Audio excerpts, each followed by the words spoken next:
বন্ধ করছে তাদের টাকা, এ টাকা তো জনগণের ট্যাক্সের টাকা। ইউনুস তো ট্যাক্স ফাঁকি দেয়। ইউনুস তো বলতে পারবে না যে এই টাকায় তার অংশীদারিত্ব আছে। 666 কোটি টাকা ট্যাক্স ফাঁকির মামলা হয়েছে তার বিরুদ্ধে। শ্রমিকের অর্থ আত্মসাৎ করার জন্য লেবার কোর্টে সে দণ্ডিত আসামি। এ টাকা তো জনগণের টাকা, এ টাকা বন্ধ করার তার তো কোনো অধিকার নাই। আমি তো দলমত দেখিনি। 43 লক্ষ যদি আওয়ামী লীগ হয়, 57 লক্ষ তো আওয়ামী লীগ করে না, ভোট দেয় না। আমি তো তাদেরকেও দিয়েছি, তাহলে কেন এরা বঞ্চিত হবে? হিসাব একদিন নিতে হবে ওর কাছ থেকে। তার কত টাকা আছে সেই হিসাবটা আছে আমাদের। কত আয়কর ফাঁকি দিয়েছে সেটাও আছে।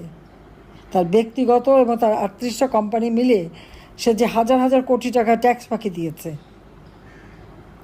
মামলার রায় তো 666 কোটি টাকার ট্যাক্স ফাঁকির মামলা রায় হওয়ার কথা 6 তারিখে, 5 তারিখেই চেষ্টা করলো আমাকে আর রেহানাকে হত্যা করবে। জানি না, আল্লাহ রাব্বুল আলামিন প্রত্যেকবারই বাঁচিয়ে দেয়।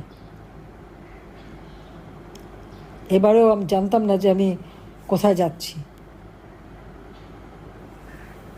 এবারও বাঁচিয়ে দিয়েছে। বেঁচে যখন আছি, বাংলাদেশে তো ফিরবো অবশ্যই, এবং সেদিন বেশি দূরে না।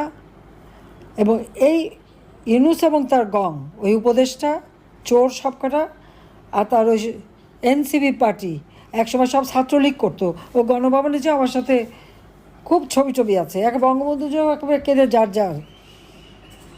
তারপরেই ওই ইউনুসের টাকা আর শিবিরের টাকাকে উল্টে গেল সব। আর বিএনপি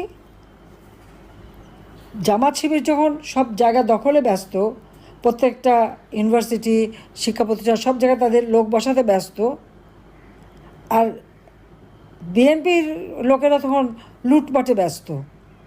আওয়ামী লীগ শেষ করে দেবে, খুন করে শেষ করবে আর লুটপাট করবে। নারী ধর্ষণ, শিশু নির্যাতন, হাত কাটা, পা কাটা, রক কাটা, এই শিবিরের হাতে আমাদের কত নেতাকর্মী মারা গেছে। ছোট শিশু, তার জন্য দুধ কিনতে, ওষুধ কিনতে যে মাসুদ যে মেরে ফেলে দিল।